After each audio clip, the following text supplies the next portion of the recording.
What's going on, everybody? This is another edition of the crossover here with TJ Hopkins. I'm Israel Rivera, and this is Prime Sports World. And this time we have the Summer League edition. Summer League is right now in contrast right now. So how you doing, TJ? Good. How are you?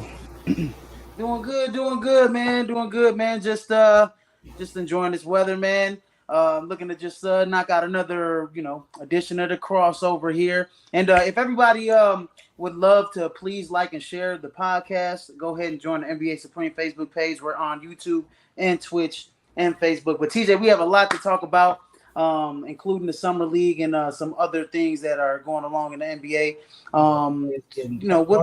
What's your take on the summer league so far? We'll get into it, but just a pre quill to what we're about to talk about here.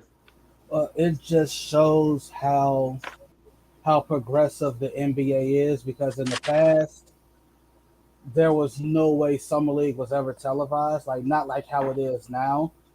Like if you didn't back in the day, if you didn't have NBA TV, you were not allowed to watch summer league, right? Like because it wasn't like ESPN wasn't broadcasting it like it is now. Like it was not made to be the showcase that it is now. Like, and you got to keep in mind, like when summer league first started getting televised, it was some names in there like LeBron James, Dwayne Wade, Melo. Like they summer league was on NBA TV. Like, can you imagine a product like LeBron James coming into the league now? How hyped his summer league would be. Man, I mean, if a guy like LeBron came in the league now, I mean, you're right. Like him, Melo, Wade, it'd be super overly hyped. And I mean, I couldn't imagine a summer league with that 2003 draft class. That's what, and they had one, and they had one, and it wasn't like, again, if you didn't have NBA TV, you didn't see the ins and outs of, like, you have to look up highlights. Like you have to go on YouTube and look up LeBron James Summer League highlights, Dwayne Wade Summer League highlights, Derrick Rose Summer League highlights, because that's back when Summer League, when they were wearing like warm-ups, like yeah. Like now they got like full-blown like Summer League uniforms. Look, some look dang near nicer than their actual uniforms. They even made Summer League championship rings for whoever won the Vegas. Yeah, the 2K22 one. Yeah, and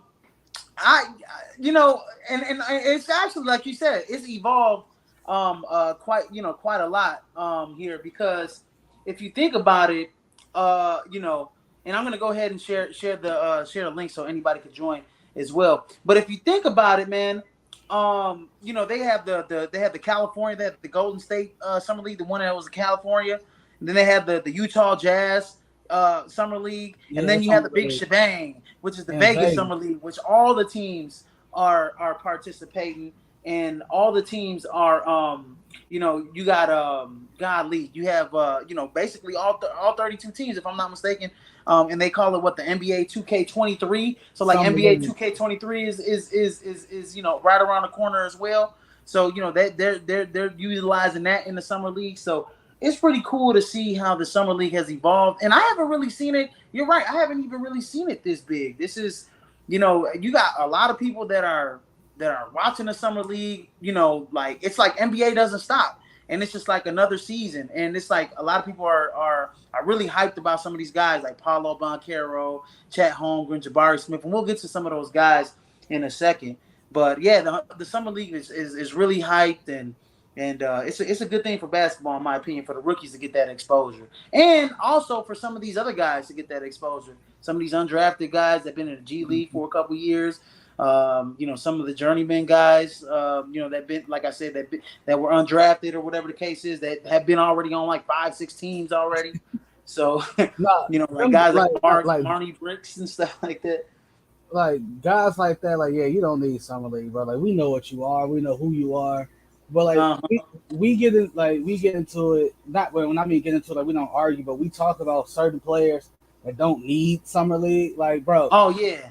Like Josh Giddey does not need to be in summer league play. Like the game is just so slow for him out there, and he's just head and shoulders above the summer The league competition. competition.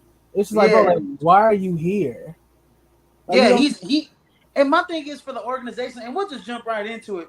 And I'll go jump right into like summer league standouts. I got the top three picks there and more.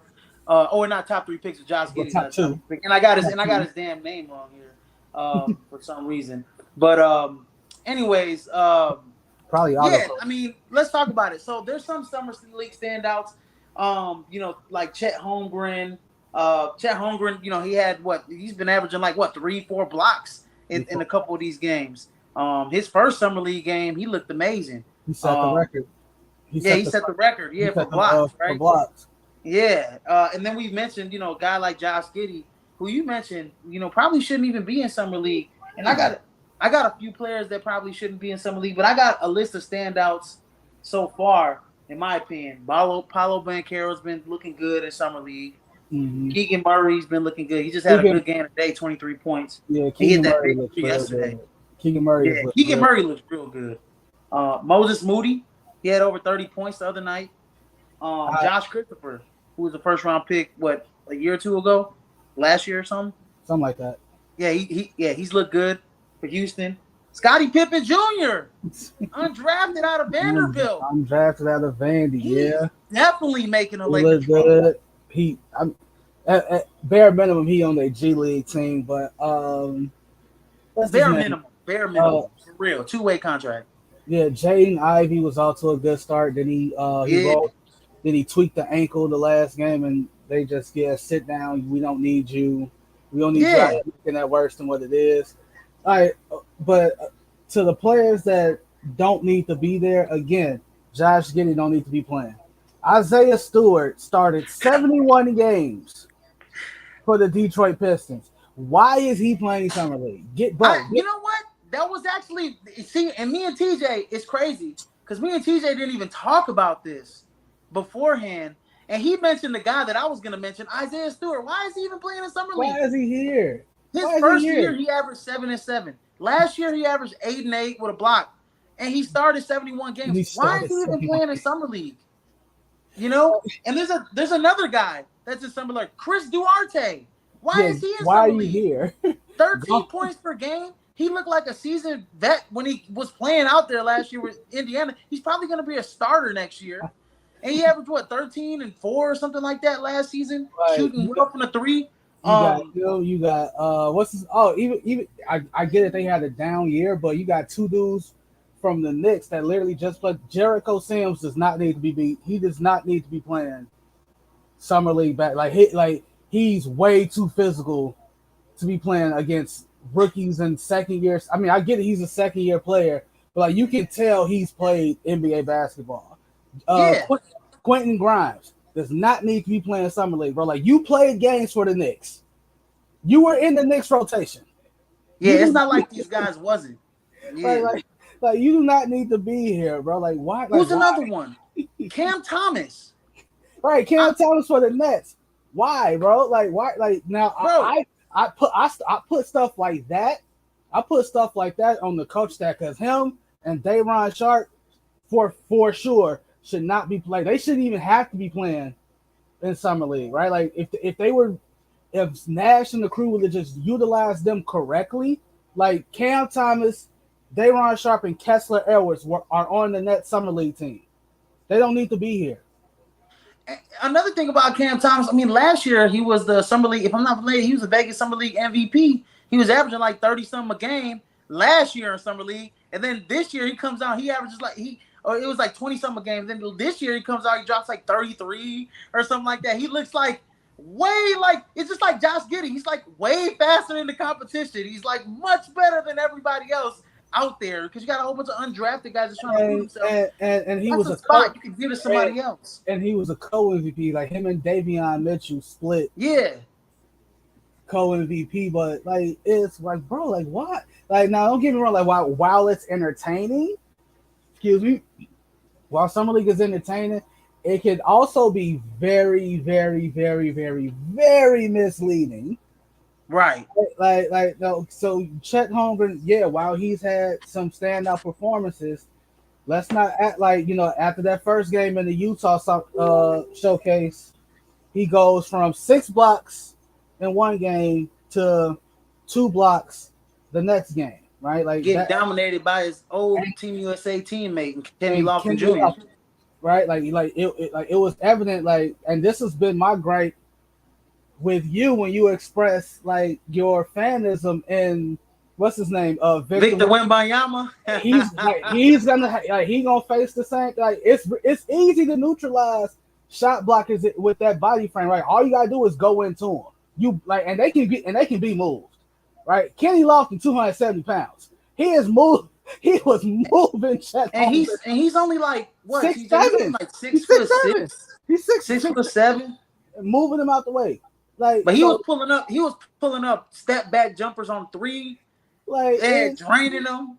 So like I he mean, and like it's he like was the play. it's misleading. So like you got guys out there that like they cooking, right? They cooking the summer league, right?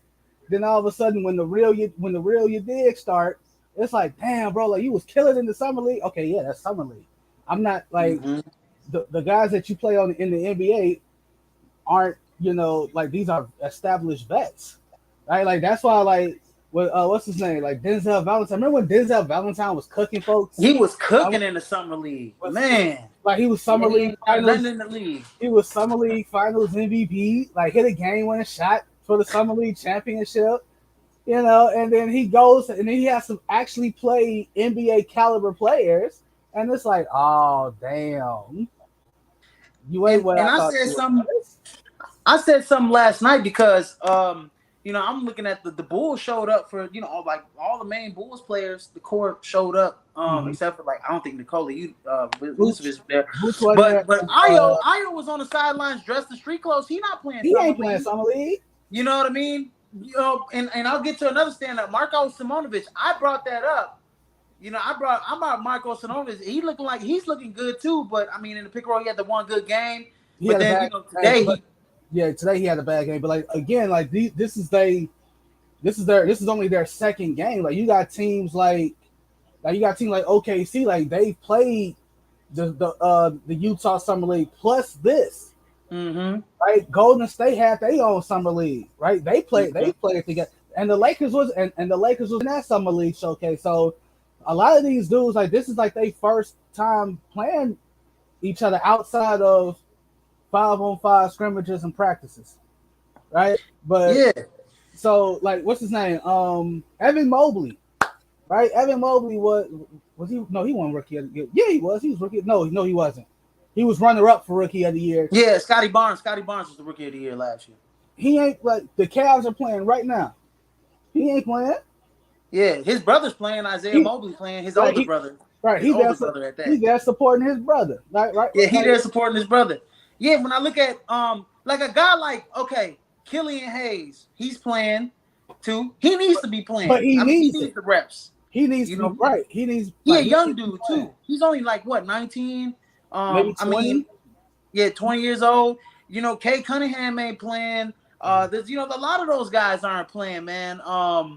So I just look at like the big head scratcher is Josh Giddey. I don't know why the hell OKC would risk injury. Now you got they're one of their leading, like he's gonna be their starting point guard. Like SGA is on the team as a combo guard, but Josh Giddey's the real point guard of that team. Now and you don't risk your point guard for meaningless games when he could be out there working on his game in wherever he needs to be at, and and he's out there risking dropping triple doubles in meaningless games. I just don't get it. Like now you got certain dudes that come from like overseas leagues, like while they are not rookies or second year players, like I get why they play because the rule set is different, right? So they got to play NBA summer league so they can get accustomed to NBA rules, right? Like I think the Cavs got a rookie. I think he's playing right now. He was a second round draft pick. He was playing pro ball in Australia.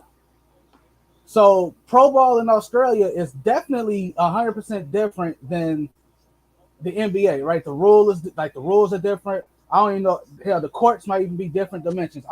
Yeah. Luca said that Luca was even Now saying it we like we like we like on the we know in podcast. like we know in Europe for sure the courts are different. Like I Smaller. think, yeah, the courts are smaller. Yeah, the baselines are smaller.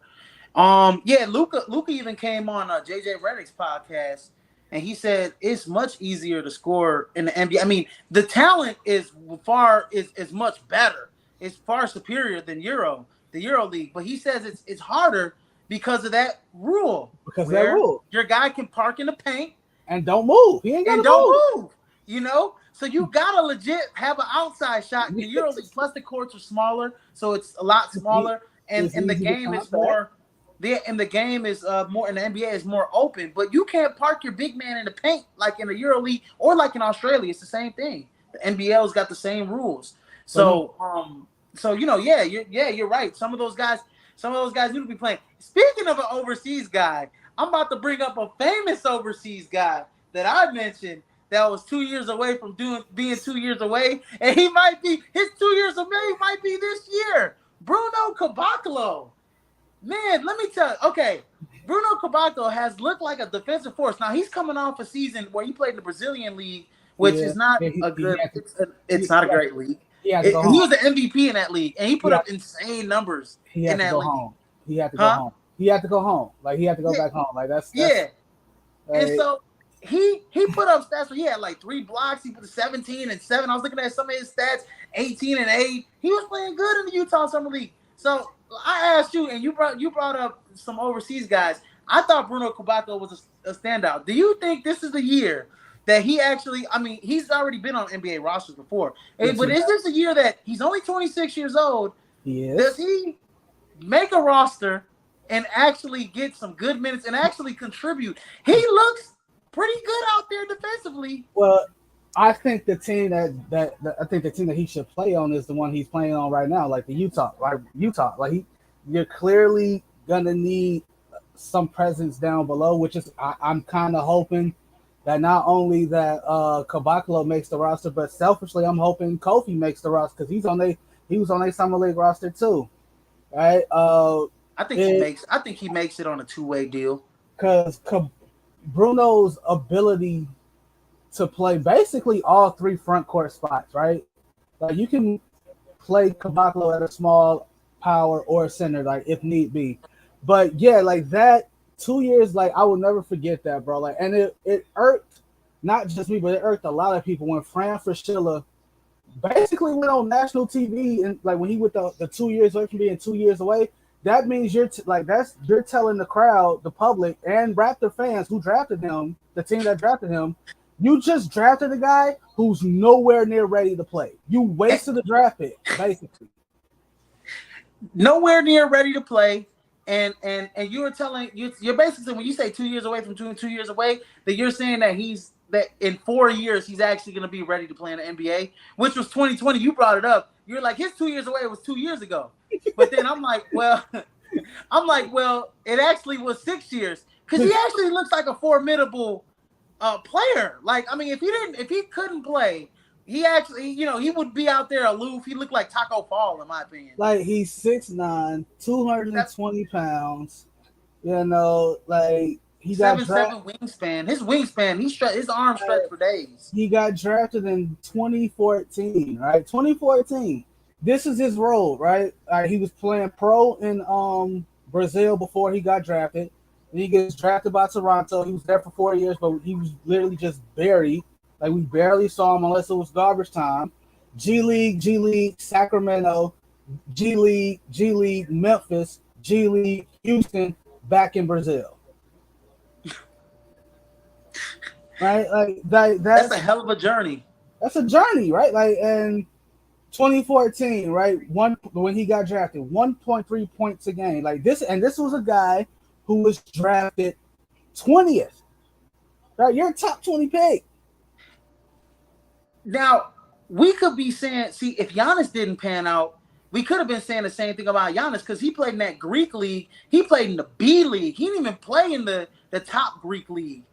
The thing is, I think that stands out between some of these European guys is the work ethic. Like Giannis came in the league. I was watching a podcast. I forget which podcast it was. I think it was the the godly. It was the Gilbert Arenas one, the Gilbert Arenas Oh yeah, podcast. I like it. I like his Yeah, stuff. yeah, and I think Larry Sanders was on there, and they asked him, it was Giannis. Did you see Giannis be like? Did you think he was gonna be this good? And Larry Sanders was like, yeah, I knew from his rookie year that he was gonna be good in the league because he just had this like playful mentality. Like, you know how a lot of guys come in real tense and Mhm. real real like, oh, I gotta do this for I my got country, I gotta do this for my family. Giannis, God, I mean, his family was, he was grew up poor, yeah. We real got poor, whatever the case is. We see, if you guys watch that Disney movie, it's a great movie. But anyways, Giannis, his work ethic stand out. Larry Sanders was like, man, this dude was 6'11", doing Euro steps in the middle of the lane and dunking on people in practice. He's like, from there, I knew he was gonna be like a good player. I didn't know how good he was gonna be because we had Jabari Parker, but he's like and Chris Middleton, but I didn't know how good he was gonna be. And then we just saw like after that, he just had that work ethic. He stayed in the extra hours, put the extra hours in the gym, learned how to work on his footwork, the ins and outs of the NBA, always asking questions. And you got guys that are like that. And I don't know if it's sometimes a language barrier or whatever the case is, but some of those overseas guys have that hard transition that come in from those lower leagues. Like Luca came from the Spanish ACB league. He came from the top league, the second best league in the world in the Euro League.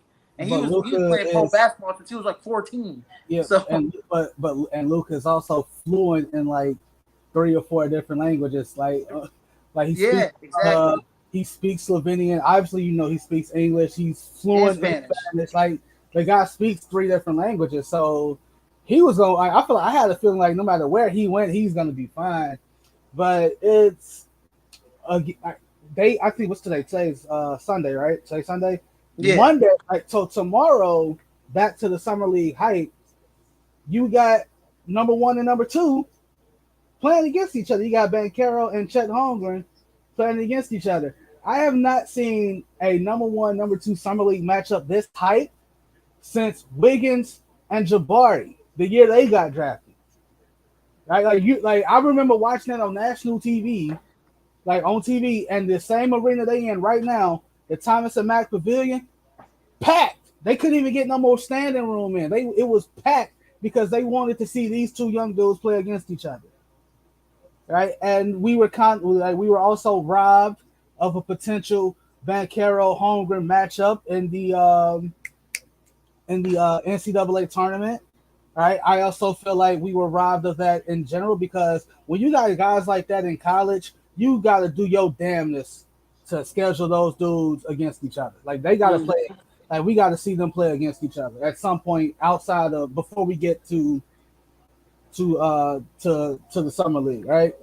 Mhm. Um, as far as like more standouts and guys who shouldn't be there, like we said all we said about that. Like it's at this point, it's like it's just kick back and enjoy it. So like it's the whole month of July, which is what I like about it. Like it's basically the whole month of July. So like every time you turn on the TV, you got three to five summer league games on at all point. Like imagine if I wish I had NBA TV so I can watch the other ones. Yeah, no, I mean, I'm looking at this stuff like, I mean, it's been on ESPN all day. And I've been Yeah, looking at the box scores like left and right, and I'm just like, man, summer league's all over, man. all over. It's crazy how like it's progressed to this, like and I'm just like, I just can't like, it's gonna be to a point where, I mean, do you think that maybe some like some of these like maybe some of these other top rookies like start to play in it like maybe in the future just because of the exposure instead of playing in the Drew League?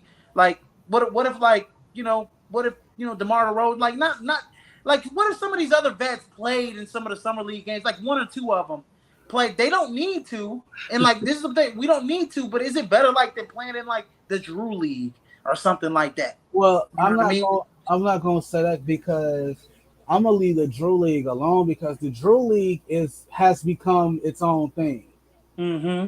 right? Like the Drew League has created its own special essence, I should say. Like the Drew League is one of them things where it's like you pull up to the Drew League, you don't know who pulling up to the Drew League, right? Like you don't know who. Like the other day, what's his name? DeMar DeRozan played in the Drew League. He No dropped one, like 30 something. nobody like nobody thought DeMar DeRozan was going to be playing in the Drew League, and it's a different. It's different, like because that can go one or two ways, right? Like you can either show up, show out, or you can just flat out get embarrassed. And you got other pro-ams too that And like that are around the country that don't get talked about as much, where some of the But players pull up and Jamal Crawford's program, Jamal in Crawford's program, Seattle, yeah. that hey, that's the next big one. Like if like depending on who you talk to, that's the next big one. Jamal Crawford's program, that's the next because well, first off, Seattle don't get talked about enough as being like a basketball powerhouse because the city of Seattle has produced some Some names, good players. some players. Like he runs a program up there. That's the next big one. I'm so serious.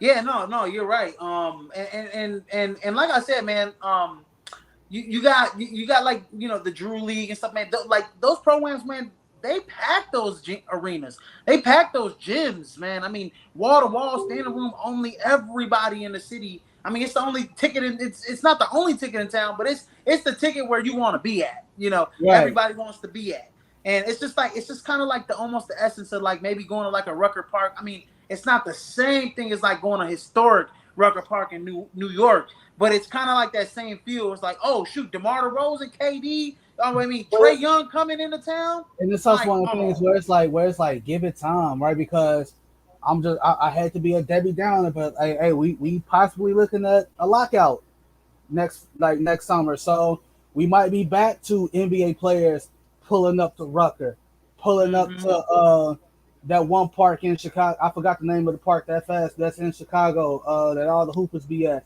Oh, that's the one I'm talking about. I know it's not Will. It's by Wilson Beach. It's godly. It's right. It's on the north side though. So like we might NBA Street Park. I can't remember. I can't remember what the park is called. I can't either. Like, but it's on the north side, yeah.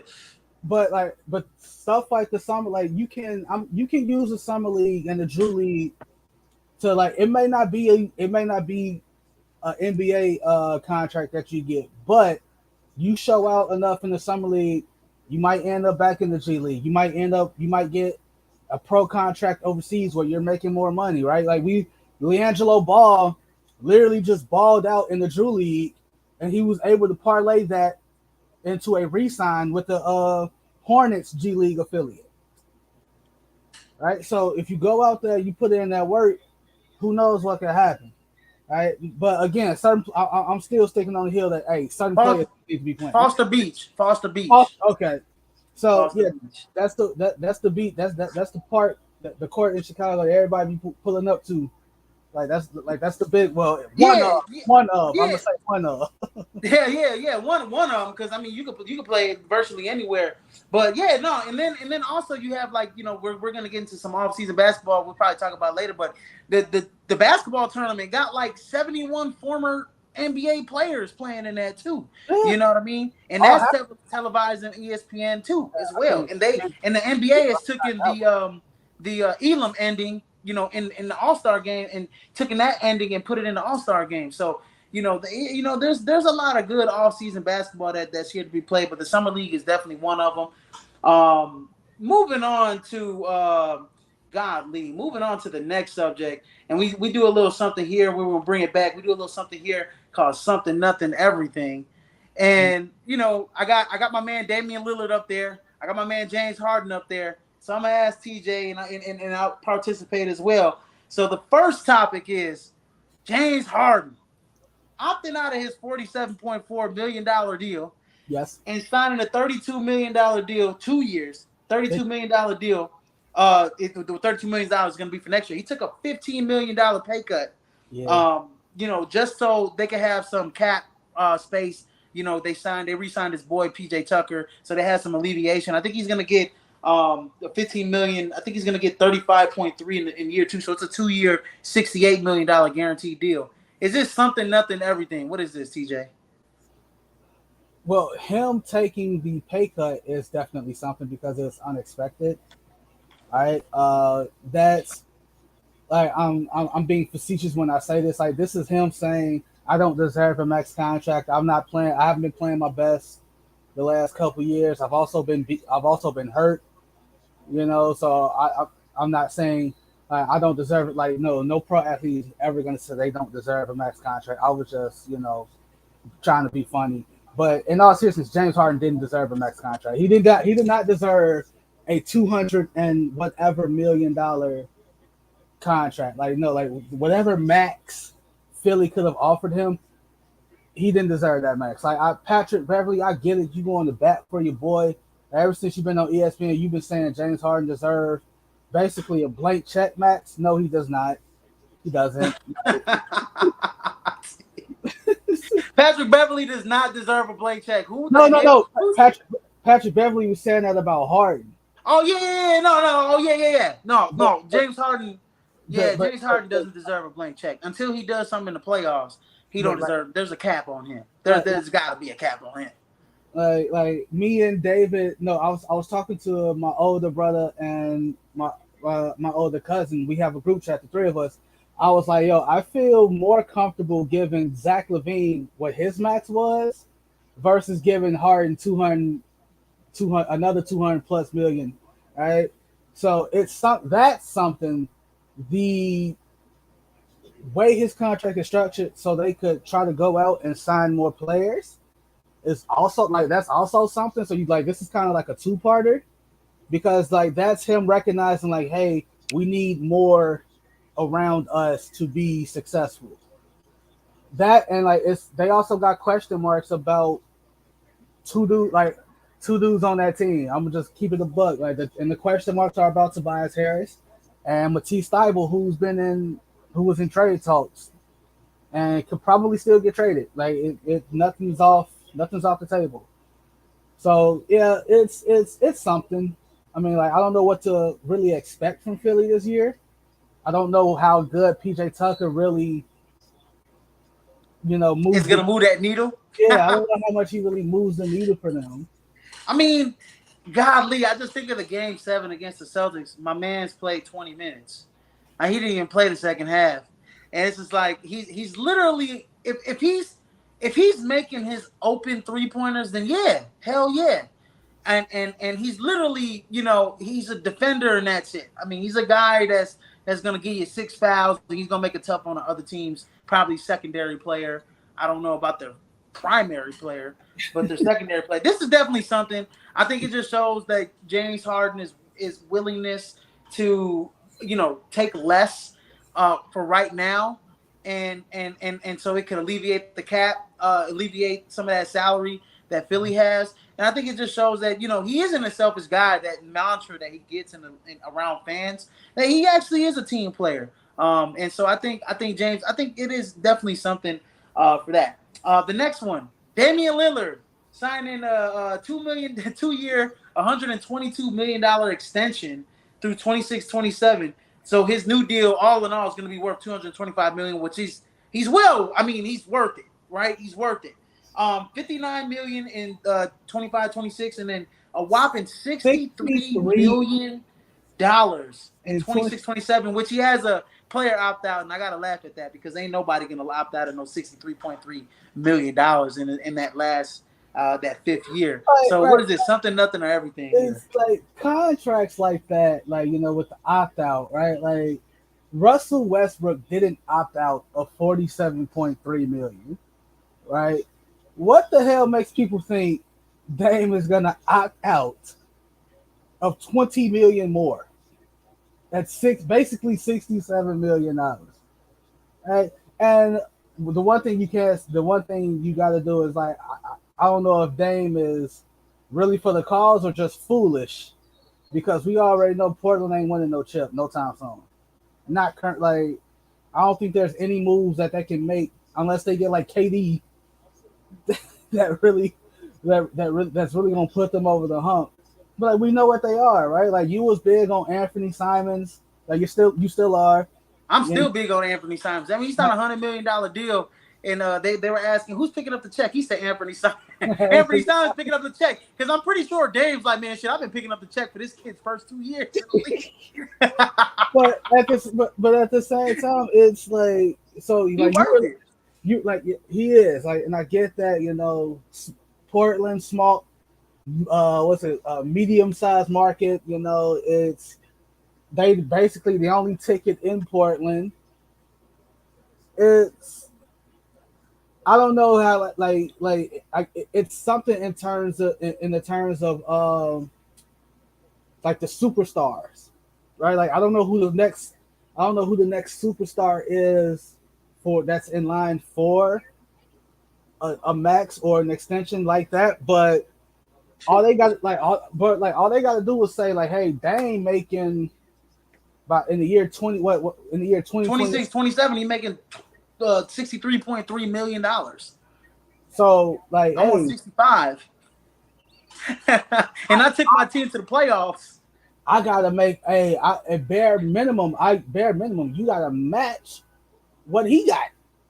Yeah. I could see a guy like, whenever he's up for his max or super max, like a guy like maybe like LaMelo Ball, who's came into the league. Well, I could see Jordan dishing out some bread for him like that. Well, they kind of get a break there because the rookie max is different than the super max. Than the super max. Yeah, right? yeah. LaMelo Ball he ain't eligible for that super max until the end of his rookie max. Rookie max. Right. And so by that time, I mean, shit, you might have Steph Curry going to get some numbers like that, an extension like that. You might have who else? Who can I think of? Devin Booker, Jason Tatum. I'm just throwing out guys that might get these type of extensions later on in the future. 63 million. I mean, they're basically saying Dame is probably a top 3-point guard in the league, and he's up there with the likes of Steph Curry and guys like James Harden and Devin. But I mean, he's up there, and if we can put the pieces around him, he can get us. He can probably get us in the Western Conference Finals. I mean, a guy like Luka, whenever he's up for his super max, he might get something like that. Whatever the case is. So it's definitely something. Oh my! So like they were doing something where like 6 years ago, Mike Conley had the highest contract he had the highest contract in NBA history, right? His extension, or no, not an extension, like his max contract was the highest in NBA history.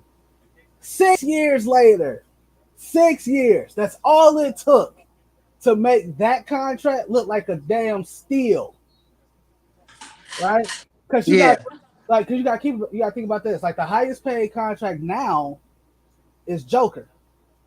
5 for 270. That's the highest.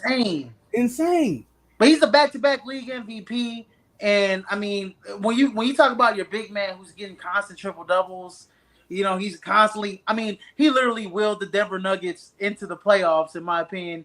And they were what, a 5th seed or 6th seed? Something like that, yeah. Something like that, yeah. So I mean, he's well worth it. I mean, Joker could win another couple. I mean, Joker, if he's healthy, I mean, he can win. He can win MVP. He's gonna start getting into that LeBron James category, where it's like literally every year he can win the MVP. Like, I'm tired of him winning MVP.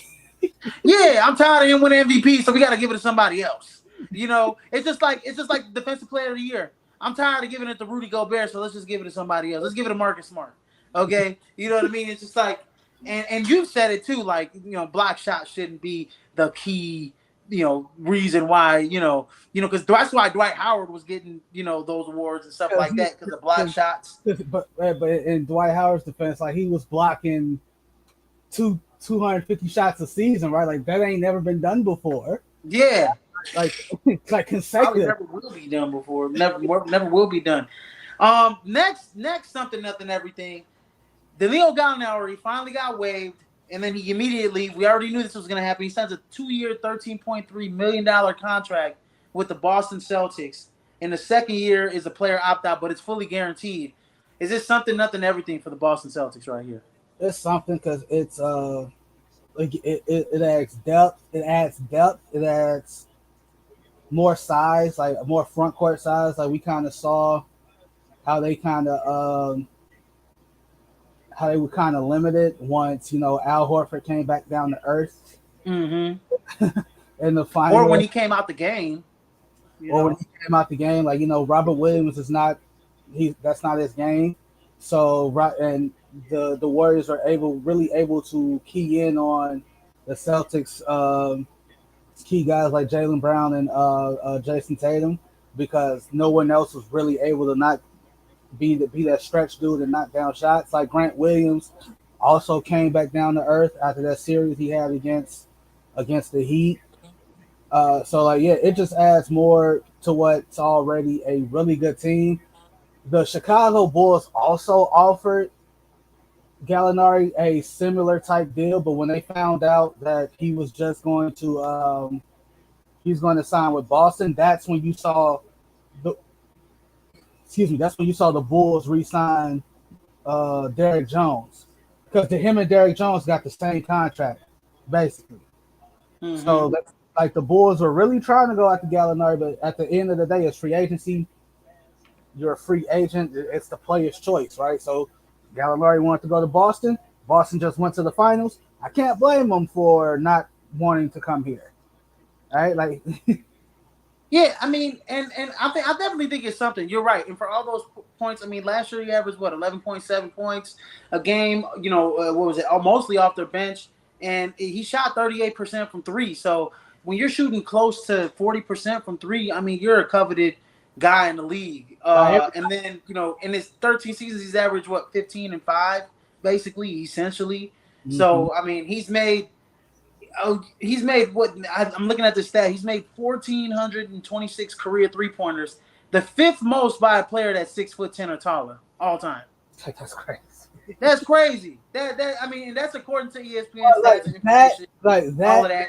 Like the key part there, like you just said, like bro, like mugs don't realize how big Gallinari is. Like bro, 6'10". like 6'10". When he gets 6'10". Yeah, and these are the players that he only trails. Dirk Nowitzki, Rashard Lewis, yep. Kevin Durant, yep. and Peja Stojakovic. Yep. I mean, that's pretty damn good company for Danilo Gallinari. And it's funny, and I kind of got to look at his career in retrospect when the Knicks drafted him, because I think he was top 10 overall. Some people would like to say he was a bust, but I don't necessarily think Gallo was a bust. If he's one of the best stretch fours ever of all time, and he ain't gonna go into the Hall of Fame.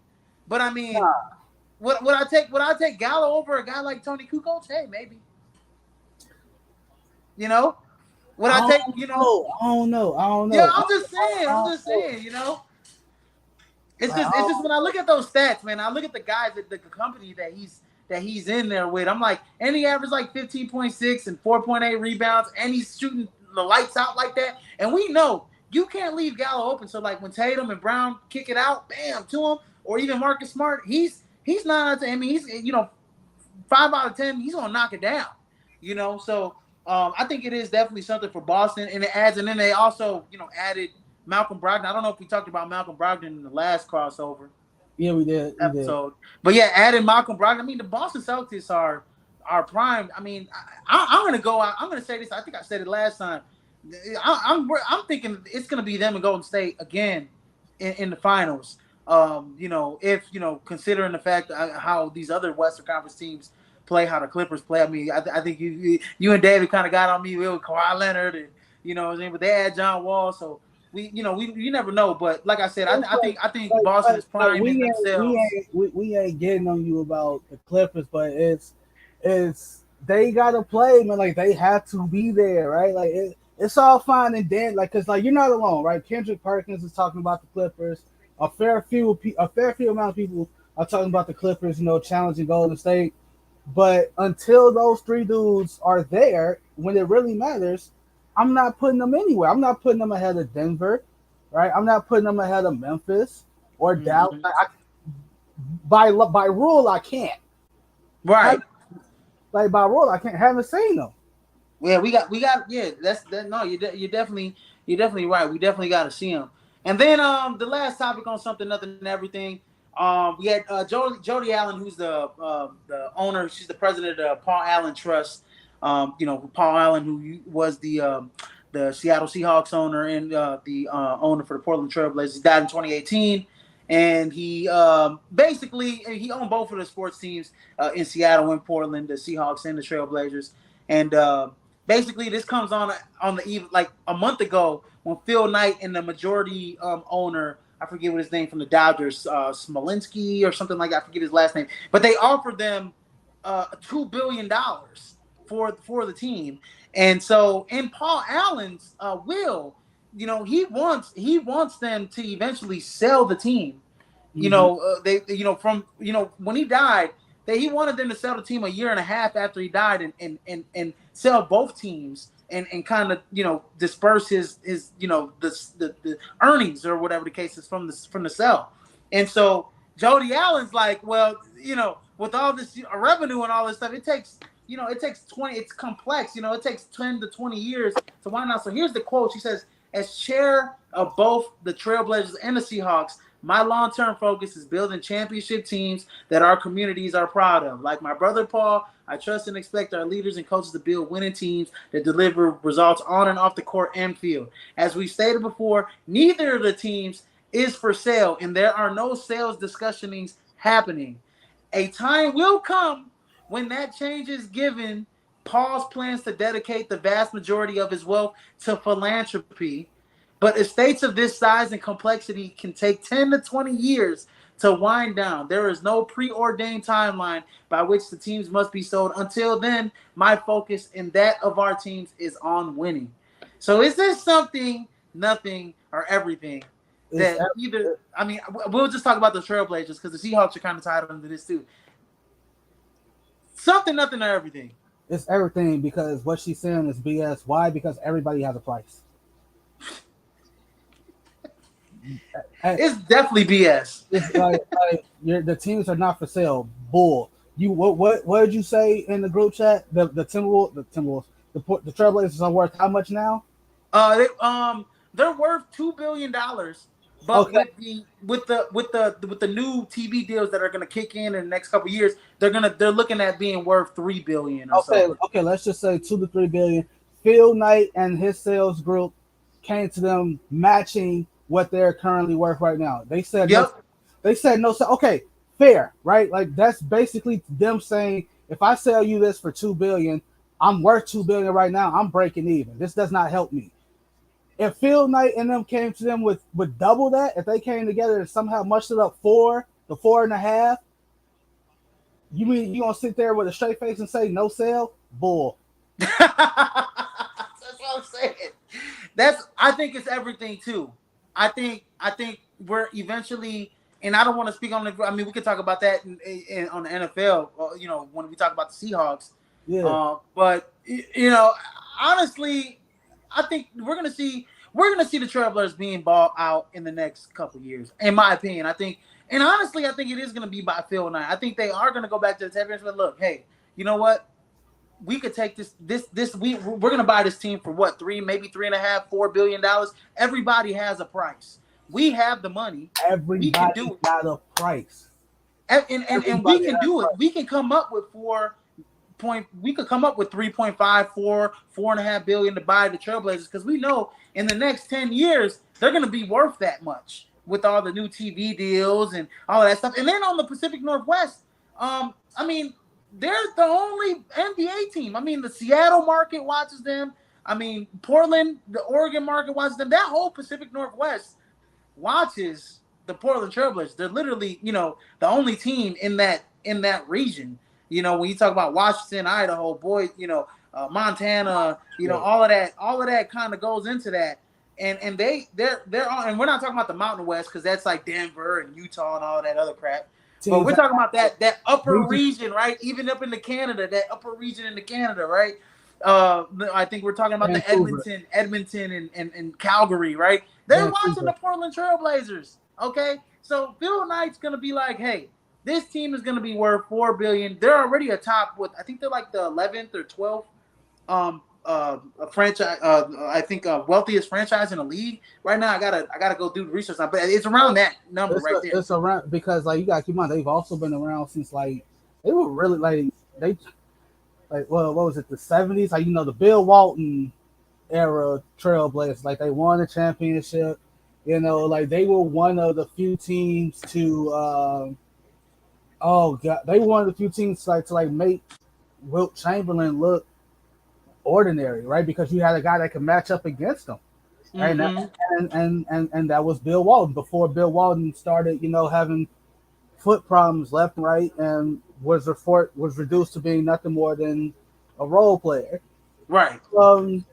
In the quote, she says she wants to make winners. Like the moves you're making don't indicate any of that, right? Like how can you say like you're destined to like you're trying to build like winners in Portland? I'm not even talking about Seattle because we know what Seattle has going on, right? We know what they're doing, right? They're Like the 13th most valuable NBA franchise. My bad, TJ, to cut you no, off. you good. Like what Seattle's doing with the whole rebuild. Take notes, right? Like that's what you need to do. Like again, Damian Lillard, I respect you for quote unquote trying to get it out the mud, talking about winning a championship elsewhere wouldn't feel right as winning it here. And I get it, right? I get it, bro. They took a chance on a kid from Oakland that had to play at Weber State to play college ball, and you repay and that you have more than repaid their investment, right? You Way come more, yeah. like you come out the gate, you win Rookie of the Year. You send James Harden and Dwight Howard home in a playoff series that really put you on the map. You are phenomenal in that playoff series, right? You you have been nothing but exemplary since you've been in a Portland Trailblazer uniform. But at the same and I get it, bro. Like when you add up his career earnings, he is just shy of like $500 million. Damian Lillard is Yeah. when you add up all his stuff, this contract, his rookie max, his endorsements, incentives, all that stuff, he is shy of $500 million. He's just shy of like 500 million for career earnings. He up there. So if you want to say forget the ring, I've made $461 million in my lifetime. More power to you. And I so, respect that too. so I'm about and it's crazy because I mean I don't know if this might happen, but you might see it. You might see a deal where Phil Knight may purchase both of those teams. Right? He's the 26th richest person in the world. Okay, he has a net worth of $47.5 billion. Okay, so and then he puts an ownership group together. He can very much buy both of those teams. So when I look at the Portland Trailblazers, here's some things that stand out, and this is why she don't want to really sell the team, in my opinion. Here it is, right? So the 2025 TV deal, the domestic TV deal, they're expected for the revenue to increase dramatically, right? So that's why they're saying they're worth 3.3 billion. But also, here's another reason is that the Portland Trailblazers, they are a real popular team. Despite being in the Pacific Northwest, they've 8 consecutive seasons besides last, right? They made the playoffs, which makes them one of the most popular teams on TV. During the 2021, so this is last season, they had an average rating on NBC Sports Northwest of 3.26, which is the third highest in the league. Third highest in the league and 6% higher than what they had in 2019, 2020. So you can only just imagine. I mean, this is a team that is very popular amongst NBA fans and NBA faithful. So there's a lot of work here with the Portland Trailblazers, and Jody Allen knows that, and so she's not going to sell the team. So it is definitely everything. And I think in a couple years, maybe next year, Phil Knight, they go back to the Toronto table. They go, okay, You're gonna be worth $3 billion in 2025. Okay, I'll match a $4 billion. 4 billion. Guarantee you she sells the team there. Yeah. Um Again, like the team ain't for sale, boy. Why everybody has a praise? Everybody got yeah. a price, man. Like you can't sit here and say the team ain't for sale. Like no, you have a price. Like you just say you ain't like the price, the offer that was given you. I would have respected her a lot more if she came out and said that versus that whole statement you just said, bro. Like no, like the team's not for sale. We're trying to do that. Da, da, da, da. You said a bunch of nothing after the team ain't for sale. Right. Like you said a bunch of nothing. You really did. Yeah. So yeah, I think eventually, those, that those two teams will get sold. It's not a matter of if, but when. When Um. Anyways, everybody, man, thank you for watching. This has been another edition of the crossover. And tomorrow, David will come back and bring you the Las Vegas Raiders, the Raiders season preview here with possibly me and TJ. Don't know when that show will be coming on, but I think it'll be early afternoon. Looks like. But anyways, man, it's been a it pleasure. basically anytime after 1 second, anytime after let's just say 3 o'clock because I'm going to see the new Thor movie at 1 tomorrow. Anytime after 3 o'clock. So yeah, there you go. TJ has spoken. Anytime after 3 o'clock. So everybody, go ahead, please like and share. We're on Facebook, YouTube, and Twitch. And if you missed us, you can go ahead and like our pages and go watch our podcast as well. But this has been another edition of the crossover. And that's TJ Hopkins. I'm Israel Rivera. And TJ, man, what do we do here, man? At the Prime, my friend, like David says, we. Hey, he drinking that Hennessy, and we No, also this bring. that this Bacardi. That's that Bacardi. We drink responsibly. We drink responsibly, and we bring the heat. Every episode going live 5-6 days a week. You guys stay tuned, but we'll be back here tomorrow. And you guys have a great night, my friends. And like TJ said, drink responsibly. And It's say Sunday. It's the like, Lord's Day. It's the Lord's Day, man. Y'all need to go get some rest and get ready for Monday. hey, Okay. it was his son that turned water to wine. Don't talk to me. All right, guys. Y'all have a good day, man. I'll talk to you guys later. Don't talk to me about none of that stuff. I'm just saying. Just saying. Peace out.